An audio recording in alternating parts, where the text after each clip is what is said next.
Good morning, Dharma friends. Theruvan Saranai. Let us begin by paying homage with deep gratitude to our noble friend and Kalyana Mitra, Buddhothpado and Mahanse. Having transcended personhood, he guides others to see the Dharma within themselves, enabling an inner transformation that leads beyond the notion of self. Through this rare guidance, we are invited not just to believe, but to observe and realize the truth through our own experience.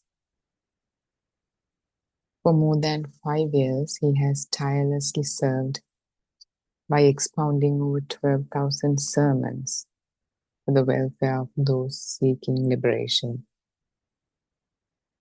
We offer our heartfelt appreciation for this compassionate effort to illuminate the path shown by the Buddha. May he be blessed with a long life and good health. Aibo Veva and Peruan San. So, we've been talking about how this mind is created moment to moment. Mind is the thought you have right now. Whatever the attention lands on right now, that is the mind, that is your world. In that thought, in that single thought, it assumes the so-called world exists and the self observing it exists.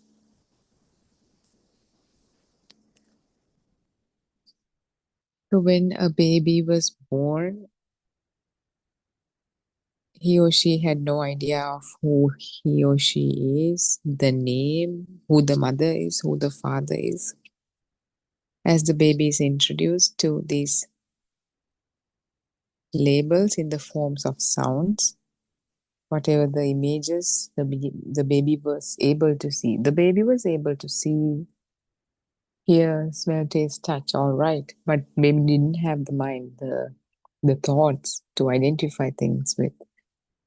Baby couldn't identify anything. That's why every baby, we have to teach them who their mother is, who their father is, what the colors are. Like a blank sheet of paper. Everything needs to be taught.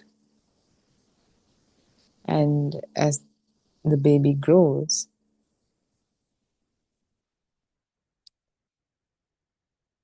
even about his or her own birth, we have to tell them. A baby has no idea where he or she came from. If you have children, if you have nephews, nieces, you know, they would question, Mommy, where did I come from?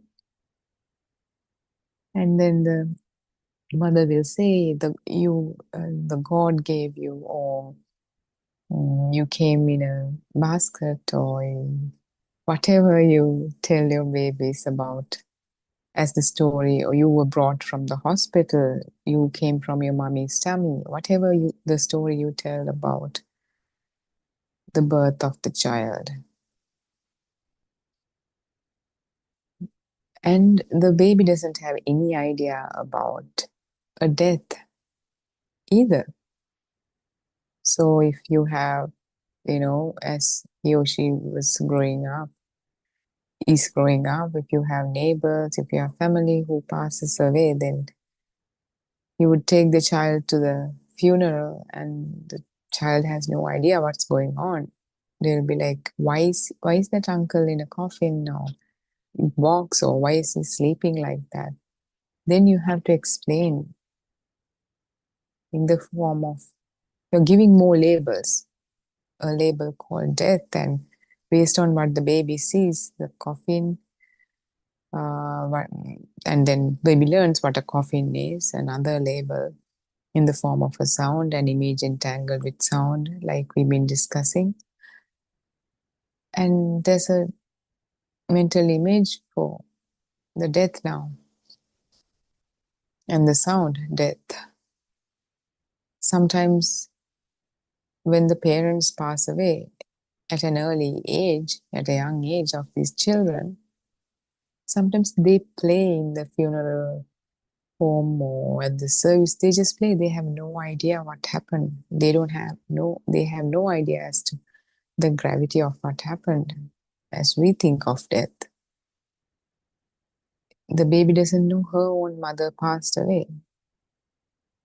You've seen in Sri Lankan funerals, the children of the deceased play under the same coffin because they have not been introduced to these ideas and labels, the thoughts. So let's say a child's mother passed away, and with time the child realizes that the mother hasn't come, she hasn't seen the mother in a long time. Now more ideas settle in. Death means something after which the person who dies doesn't return. And the child looks for the mother, try to call them, asks if we can call them. So child learns there's no place that they went, they were buried in a coffin. And people tell, you usually get sick and die. It's a painful experience. And now more ideas about how painful the death is. And with slowly but surely, everything is attached to death. Every kind of pain is attached to the pain. If you don't take care of it, illness, sickness, injuries, wounds, accidents can lead to death. So the mother never returned after that day, after the day of the funeral, which the child learned newly about. The child learns they're not never going to return. You're going to lose them forever. And it's a painful experience. And this too can happen to me, the so-called me. The child learned about the so-called self. Now the child has a self. We talked about that. If that's a thought that's been taken, if that is my mother, if that is my father, if that is my bag, there should be a self in here to whom seeing happens, hearing happens, smelling, tasting, touch happens. Now this self was born, brought from the hospital, that is what the birth is, and can also die at an unexpected moment. Any pain, any accident can lead to death, and after that you never return. So there's an enormous, as children, I remember thinking about death, contemplating about death, what kind of a place it is. There's like dark kind of mental images of a place of no return. And thoughts about it as something that you should be scared of, worry about. So everything. And then now death is a mental image now. The birth is a mental image. In other words, death is a thought. Birth is a thought. The so-called self is a thought. Whatever we do in between, they are all thoughts, not just thoughts. A single thought that comes alive, that arises in the moment, in this moment. We talked about there's no other moment. The past, you think about in this moment without ever having to leave the chair you're sitting on. The future is another thought you're thinking about while sitting on the same chair without even having to leave the chair. We are assuming these places exist, past as some sort of a location, some sort of a idea of a place in the past that you can revisit through thoughts, future as something in a distant future. These mental images shape the experience and the expansive experience. As you understand that these are and were nothing but a single thought in the moment.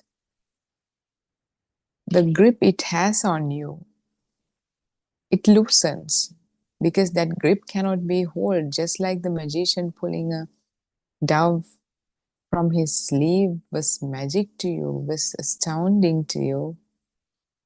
Now, when you learn there was a hidden pigeon somewhere, and by misleading your attention to somewhere else, the pigeon just appeared. Same way, you were thinking there's a place called death. There's there's some birth that happened. There's some place called past, some place yet to be arrived at called future. When these mysterious ideas, these mysteries are explained,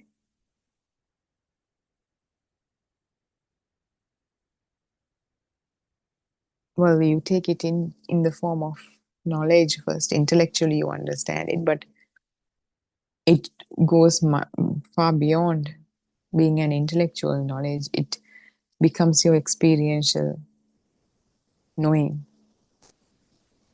as you pay attention to your own thoughts to investigate how your own thoughts work. If you can remember, now as we talk about these things, if you can revisit your earliest memories about death, your earliest memories about birth, you will see that it had nothing to do with the real birth or real death. There's no thing called the real birth or real death, but whatever, the demise, you see, a person ceasing to exist and person coming to this world, these two incidents, the thoughts about it has nothing to do with it. Now, when we started talking about death, you had thoughts about death. Before this moment, you had no thoughts about death. So the death did not exist for you prior to the moment we started talking about the death. Death could be accessed anytime by a thought. Birth could be accessed anytime by a thought. Before this moment that we started talking about birth, probably for the entire day you probably didn't talk about or think about birth. However, after learning about death, now the child's mind associate every major incident to death, all kinds of pains and disasters and dangers to death. So when there's a disaster or danger or an accident, the fear arises because now this child is aware of a death as a fearful thing, that a thing that you should be afraid of. And this mind now starts thinking it learned about its own birth, death. In between, I need to do something with my life. I need to be someone special, someone different. Everyone does the same thing. What's the point? Oh, there are many doctors, there are many engineers. I need to do something that no one has ever done. That's how I make my mark in this earth. I'm going to be uh, I don't know, whatever the unique field that you choose to be in. I'm going to conserve marine biology in the Pacific Ocean, or whatever it is that you choose to, however, the way in which you choose to differentiate yourself. That is why the self becomes so special. And at an early age, this new way of thinking kind of makes children feel like they're so special, they are unique. There's nothing wrong with that, but it's also adding to the a very powerful sense of self, very unique. Anyways, people think of them as unique. They have to make themselves unique. The survival in this life depends on being unique. Not to be not to be unique and special is devastating, because how are you going to survive? How are you going to make your mark? How are you going to win the competition? Because there's so many people, 7 billion or 8 billion people in this world. You have to be something additional, something more, something special, something extra to survive. That's why from the time the baby learns these ideas, the self, the birth, death, thought by thought, what he or she does is making a unique being, thought by thought. So when we say ego in this particular context, we do not mean ego in the sense that I have too much pride, or someone has too much pride, someone has too much egos, someone thinks highly of themselves. But whatever the thought that defines the uniqueness of the so called self, whatever the thought tells that you are different from the rest of the world, that is ego. Whatever, you probably have heard this saying in spiritual contexts. They say if the wave thought it's any different from the ocean, that would be a lie. Same way, now this wave with thoughts thinks in ways that makes the wave different from the ocean.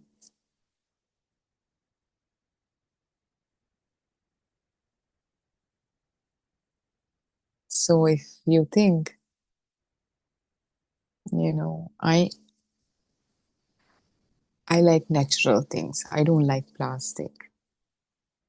Yeah, there's a sense of change making you different from others. I'm not saying that you shouldn't use natural things. Plastics, they're not good for our earth. We're completely supporting the idea, but the fact that it is used to create a separate self, that truth needs to be understood, and you will still continue with the way in which you buy, use different kinds of materials to the preserve in order to preserve the earth, in order to be helpful towards that bigger idea. But to use it as a factor to make you identify you differently from the rest is ego. That you need to see that for what it is. You must have heard many people giving all sorts of different statements to make identify them as differently.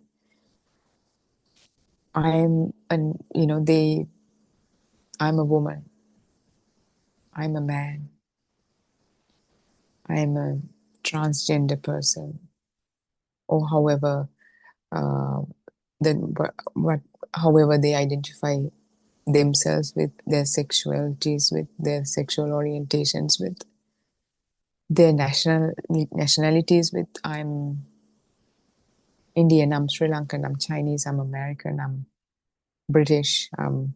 When when whatever that term is for you, when you say that, there's a certain kind of pride that people can detect. Underlying is that thought that is identifying you any different to the rest of the world.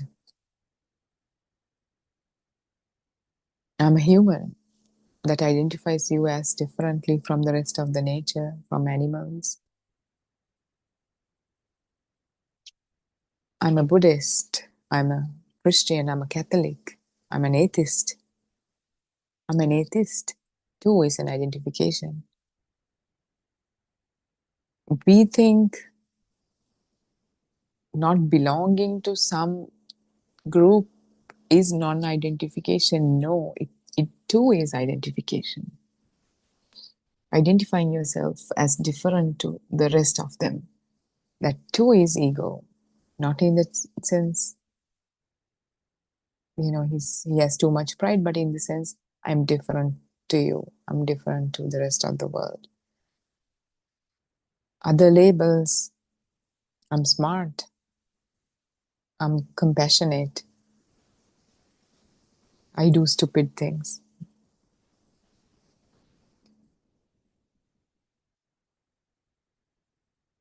There's some, uh, there may be some truth to these statements. We are not disputing that. But to think of a non existent self, this truth runs much deeper than that kind of truth. Because if you think you're smart, that's with respect to the absolute truth. Being smart or not smart, or this is whole part of the process, part of the system. Some animals are smart, some animals are not. There are stupid deers and smart deers, stupid cats and smart cats, stupid dogs and smart dogs, whatever. There are different brain capacities, intellectual capacities amongst humans, no doubt about it. But to identify a self and make it the identifying factor is creating an ego using thoughts. Thoughts do not exist. Where do thoughts exist? If you, whatever you think about yourself, if you, do you look around, what can you see? Do you see walls, roofs, floors? Whatever you think about yourself, are they in the walls you see? Are they in the roofs you see? Are they in the floors you see? Are they in the furniture you see? Are they in the air you see? It's a mental construct. You cannot attribute a physical location to it. The mind cannot be given a physical location. That is the most beautiful thing about the mind. That's why a lot of people have difficulty explaining the mind, because mind is whatever you hear is the mind, whatever you see is the mind, whatever you smell is the mind, whatever you touch is the mind, whatever you feel is the mind, whatever your thoughts that run through your mind right now, that is your mind. Whatever you think about the past right now, that's your mind. Whatever you think about right now in the future, about the future, that is your mind. So there's no form, there's no shape, there's no location, there's no physical appearance that we can attribute to. Mind takes many forms. Yet, the thoughts we think with belongs to a duality, and it always expects a duality. So when they say mind, we won't, because why we can't understand the mind is we want it for the mind, our idea of the mind, or whatever we learn new about the mind, to fit into some box we expect, fit into some shape that we had from how the mind should be, what the mind should be. Mind is mind has the quality of duality, meaning what you call the chair. The baby didn't have a chair. Baby only had the visual image of the so-called chair, visual image of what an adult would call a chair. That image, baby was given the sound chair, chair, chair, chair, chair. That sound got entangled with that image, and baby now has an Baby now has a thought about a chair. Now, even when the baby leaves the place where the chair is, baby can now think about the chair. Maybe takes a mental image with him or her about a chair. The moment when we say chair, it means there is a chair. Also, the fact that there is no chair is also, both of them are options now. The existence of a chair and non-existence of a chair, both those options are created by labeling something as a chair. That's why Buddha said, if you say something exists, it's wrong. If you say something that doesn't exist, it too is wrong. When the causes and conditions that are required for the existence of something is present, they appear. When the causes and conditions are not met, they're not there. That is the absolute truth. That's why Buddha defied annihilationism and existentialism. Something is there, something is not there, both being defined by Buddha. That's why Buddhism is a cause and effect, or cause and condition Dharma. When the conditions are met for something's existence, they appear. If not, they don't appear. Meaning, when the so-called image of the chair is present, if the label is being given previously, even now, the chair appears. When you don't think about a chair, when you don't see a chair is no longer there. Then probably a table is there, something else is there. Then the table is the one that's existing in the awareness of the person. In Sinhala, in the language spoken in Sri Lanka, we call it Hetu Pala Dhamma, cause and condition Dhamma, cause and effect Dhamma. So, and that is the middle path. If you say something exists, it's wrong. If you say something doesn't exist, it's wrong. The middle is the cause and effect. So whatever the sermons that were delivered by the Lord Buddha and the sermons delivered by Buddhothpado and Mahanse, they're delivered from the middle path, meaning the words are used to not say something exists, neither to say something doesn't exist, but it talks about how they come into existence with the necessary conditions being met, by the necessary conditions being met. So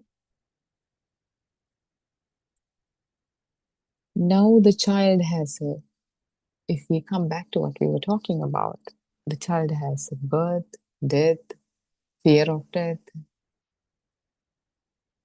has the need to create a unique self, invent a unique self, define the unique self using different thoughts. So this belief system, self-identifying view, followed by a fully fledged, very comprehensive system in which this child looks at the world, this thinking is embedded in everything he or she does. As the child grows old, he or she sees people walking. If she's a girl, she sees girls walking, girls who are older to her in school. They walk with different ways. Some walk like models, some don't. So the mind compares different walks and says, this one is a beautiful walk. So that walk is followed. Sees different ways in which people talk, detects one as a good way to talk, nice way to, smart way to, pleasant way to, beautiful way to talk, and it's followed. Some we have seen our own children, they go home, they come home, they start talking differently all of a sudden after going to middle school at high school. They say different things that he or she is not exposed to at home. you know uh, so we think we identify them as, their personality is developing, being developed. They're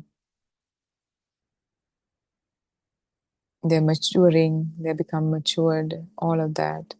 Yes, true, in some surface level, but underlying what's happening is the self identifying view is maturing.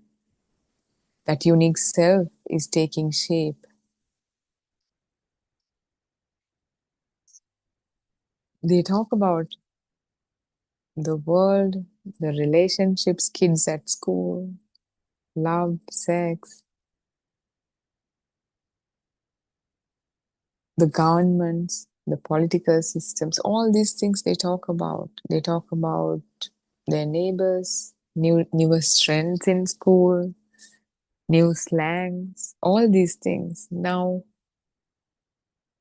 that initial self-identifying view, there should be a self here. That self is Paul, Mary, whoever it is. I'm such a person, I'm this kind of person, I'm that kind of person, I walk like this, I talk like this, I am a sensitive person. Hmm. I need to make something out of myself. I need to be a doctor, I need to be an engineer, I need to be an activist, I don't believe in any religion, I'm an atheist. Or there are like more and more terms coming into our language to define more and more thoughts, more things, more sophisticated, more complicated, more complex things. Now we have come a long way from being the ape or being in the Stone Age or being that hunter gatherer. Or yeah, we have evolved into a really complex being with so many ideas.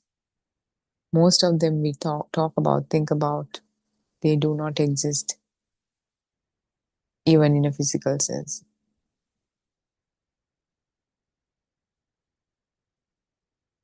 We go through our days thinking so many things.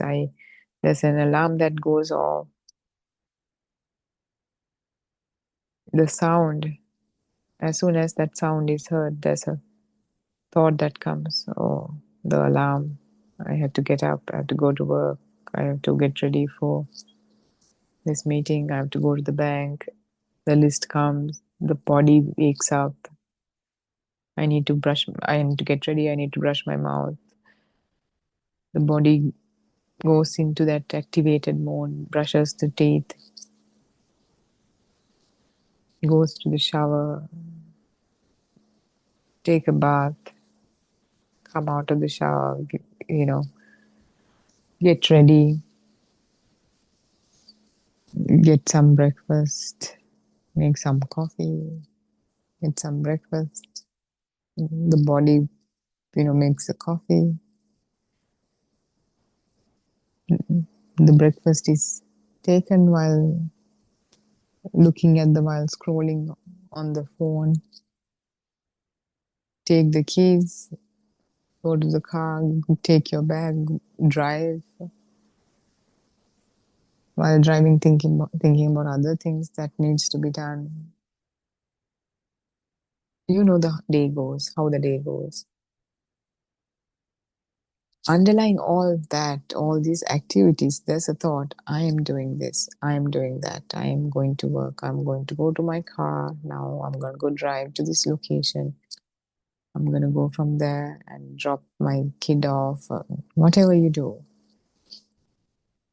That thought, I'm doing this, I'm going to do this, I'm going to do that, I'm going to get there, I'm going to talk to this person, I'm going to make a call.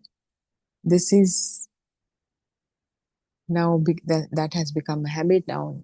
That self-identifying belief system is reinforced every time these thoughts are created through this thought generator called the mind. If you take another step kind of back and start contemplating, the alarm goes off, there's a thought, oh, it's time to wake up, I need to do this, do that, do that. And the body walks to the bathroom or washroom, restroom, whatever it is. Um, Meanwhile, there's no thought as to I should keep my first foot, then the right foot, and then the left foot. I should move my hands a certain way. It goes to the body consciousness goes to the bathroom, takes the toothbrush, put a certain amount, specific amount of toothpaste onto it. There's no decision making process involved, active decision making process involved. I should squeeze this much. I should stop now. Should I squeeze more? Or should I squeeze less? I should have squeezed less? Or whatever it is. There's nothing like that. And the brush is put inside the mouth, and there's no thought process or decision making process as to how much I should brush. Should I reach that corner or should I stop halfway through? You're thinking about mind is thinking about something else. Sometimes you have no idea you are even done brushing your teeth. You're like, oh, last night the movie I watched or the fight I had with my wife, the mind is in that. The brushing happens. Nobody does it. It's just a process. It's how this nature unravels through the so-called self. But the thinking says, I'm brushing my teeth. So if you can see this clearly, there's a clear distinction here. Whatever we think we do throughout the day is something that's happening through this so-called self. Just like flowers bloom in the jungle and pollen, there's pollination that takes place. Nobody's doing pollination. And then the flower matures into a fruit, and the fruit matures and it falls on the floor or taken by the wind to a far location, and that fruit deteriorates, the seed becomes another plant, and that grows, that takes nutrition from earth, grow towards the sun, so it gets more sunlight and there's more food for the tree, there's more photosynthesis. Nobody's doing it, yet the tree knows how to bear flowers, how to bear fruits, how to be proper so that properly mature so that pollination take place, and how to take the seeds farthest away from the tree so the existence, the propagation is ensured. Nobody told the tree how to do it. There's a certain kind of an intelligence, but even that is a term we give. That is how the nature operates, making sure it's survival from one generation to another. That's visible in the trees, that's visible in the animals, that's visible in the humans. survival, existence, propagation. They're all basic biological qualities about life on Earth. Because we have this sophisticated mind, we label it as I'm doing this. When we know especially women have a hormonal period, a cycle, there's a fertile period during which the hormones are more active, and that system is there to ensure that there's the conceiving of a child happens. So there are um, certain feelings around this cycle to facilitate that process. So they find a suitable partner. It seems like they're finding a suitable partner, but it's nobody's doing. It's like how pollination happens. And suitable partner, and in this sophisticated kind of life we have, we we've defined marriages and all these things. So based on how this system works amongst humans,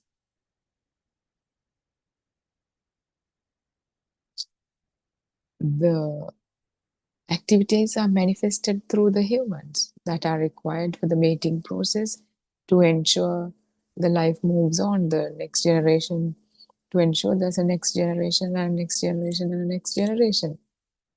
Is there any, if you see this, you will see that all the humans are in one unique way or another. This is what they're doing. They're born, they grow up, they become adults, they find, so they date, they they love, they get married, they have kids, they take care of their kids, they make sure the kids are old enough to find their own partners and start a family and have more kids. So you could have the grandest wedding, you could have the very low profile wedding, you could have your children going to the best schools, or another person could have their children going to um, not so privileged sort of a school, but the function is the same. How it's sugar coated is the difference. How you sugarcoat it, how you look at it, how you operate is this. The difference is the self-identifying view. How unique, how ambitious, with thoughts, how you have set, how you have created, how the self is created with respect to the rest of the world. Other than that, we are still the same animal. One would see through this, but would not have any means to understand and realize the absolute truth. But he or she will throw, okay, what's the point in this life? We're born, we become older, we get married, we have more children, we get into, get loans, buy a house, buy a vehicle. And our children do the same. What is the purpose of this life? Someone might think. And that person might be like, okay, I'm not going to get into this rat race. I'm going to do something good for the world, or I'm going to dedicate myself for a bigger purpose. Even then, that's also differentiating the so called self using thoughts in a different way. Okay, there's some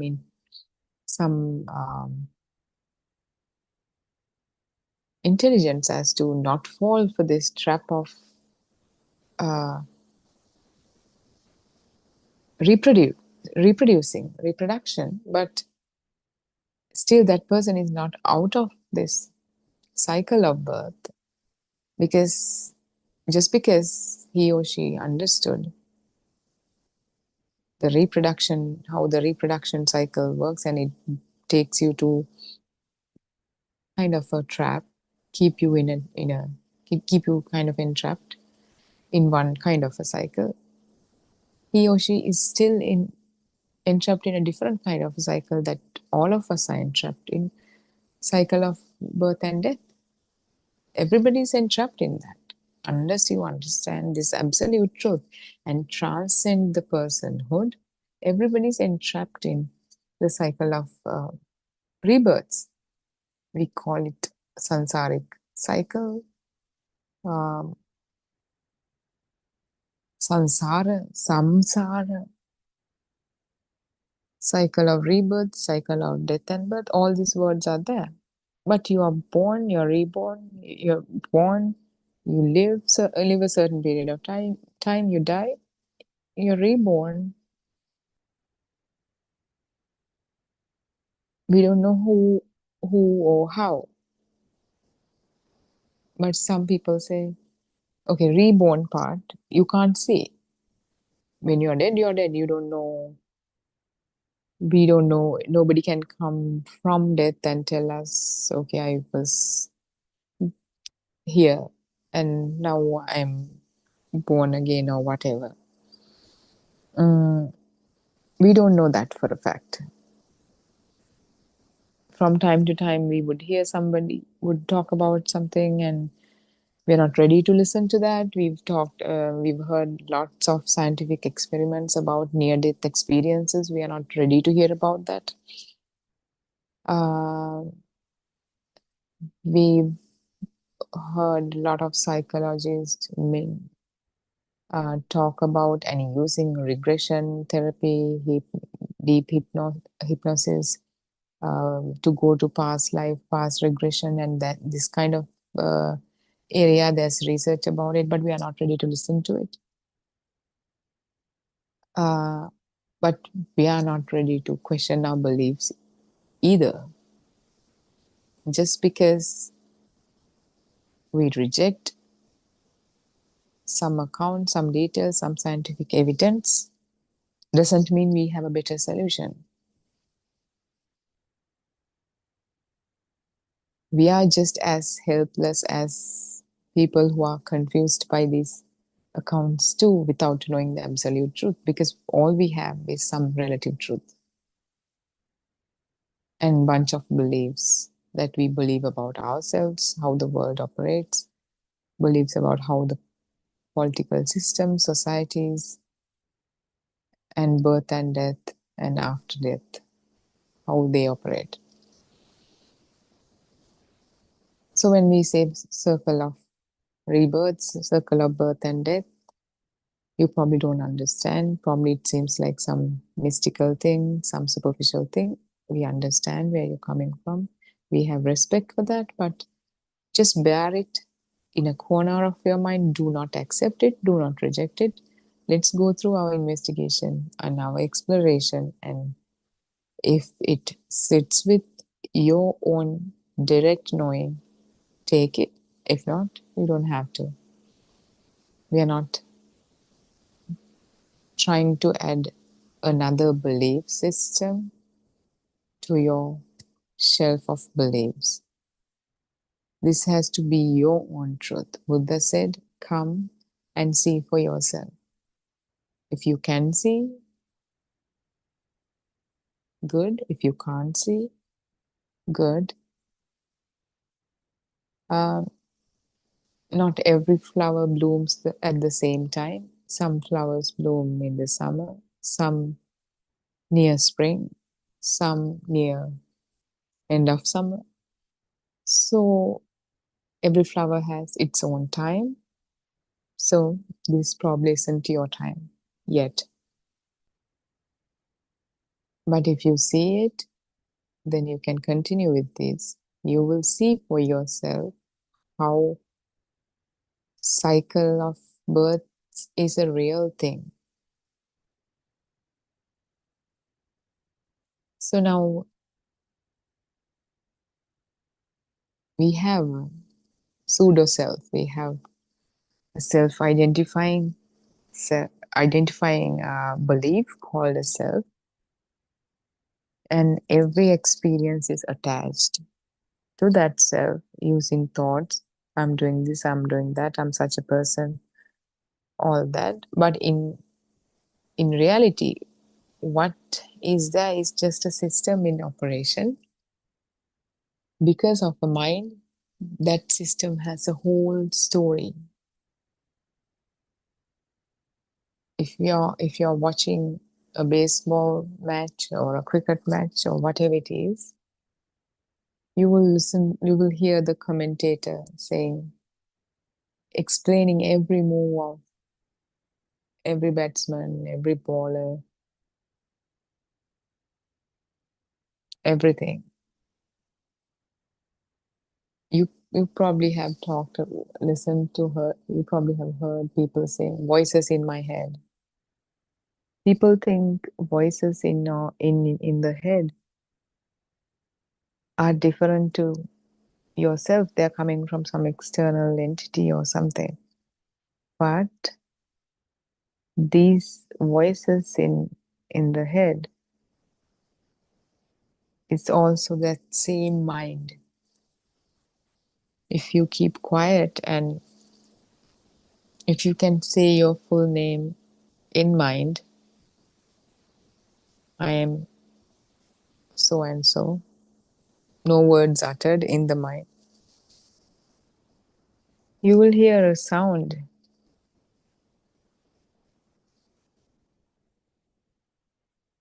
a soundless sound, a signpost. We discussed about signposts, otherwise known as perceptions. Sanya in Buddhism, we call them perceptions, or Sanya in Pali language, in which Buddhism is talked about during Buddha's time.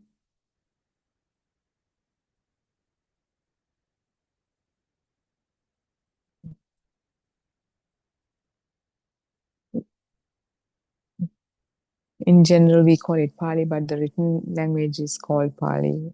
The spoken language is called Magadhi, I believe, but that's a different thing. In general, we just call it Pali because everyone can relate to it. Pali word is sanya, or in English we call it perception. We said how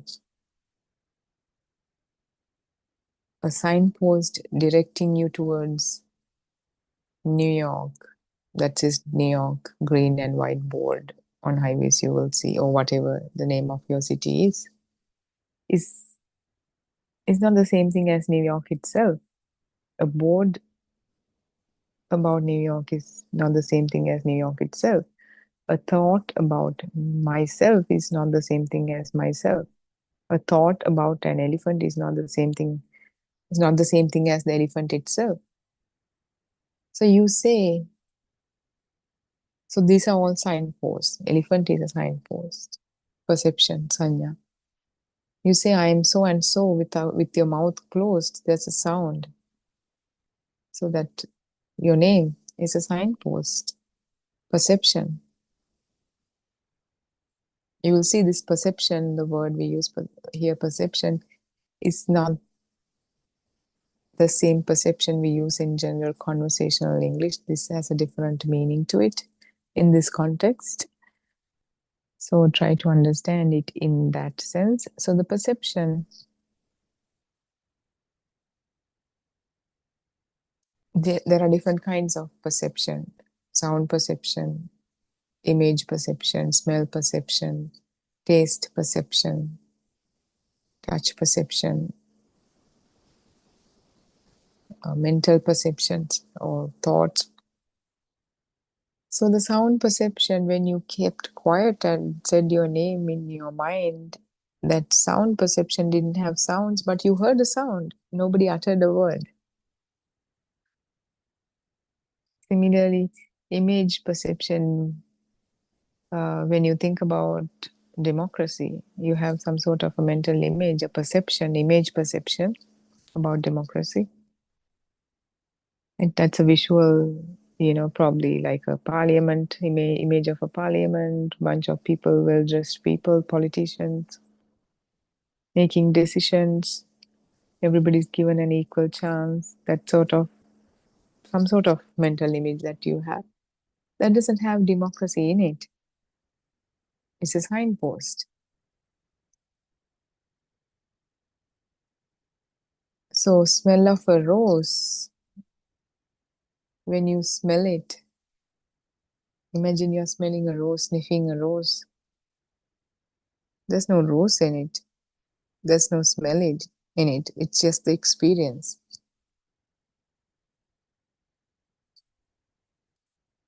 So it could be extended to smell, taste, touch, everything.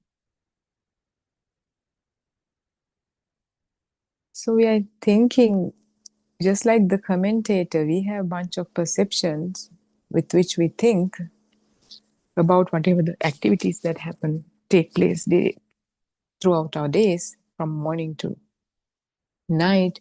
There's a commentator thinking with these perceptions that doesn't carry the information it is meant to carry.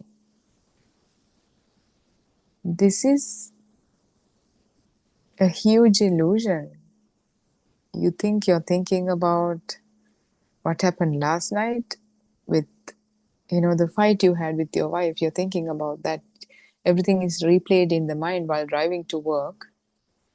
The act of driving happens.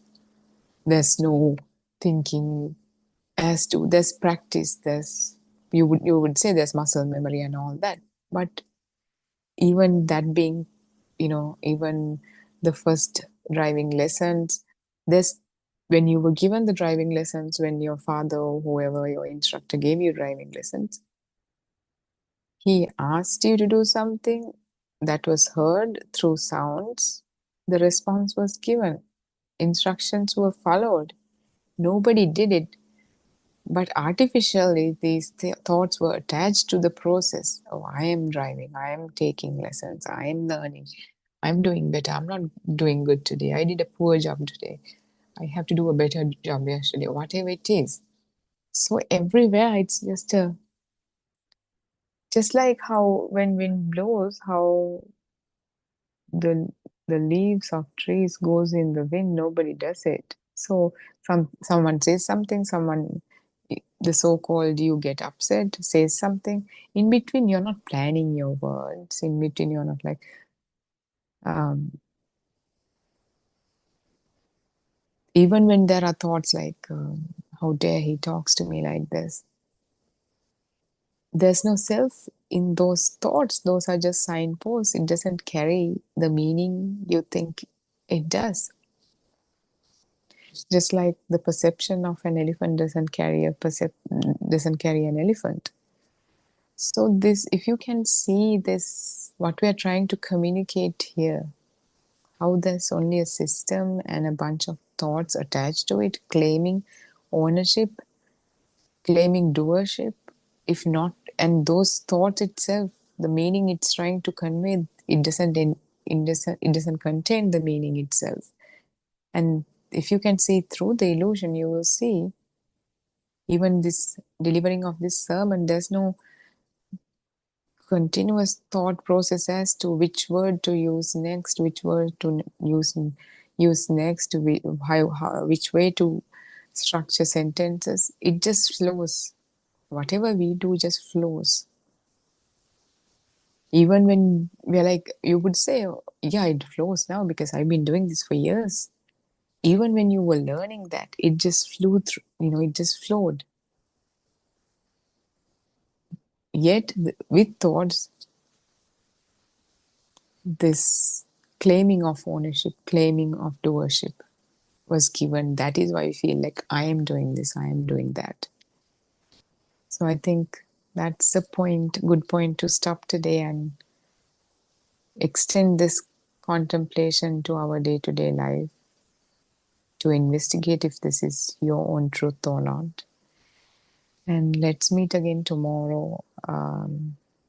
Thank you for joining in, and Teruvan Saranai.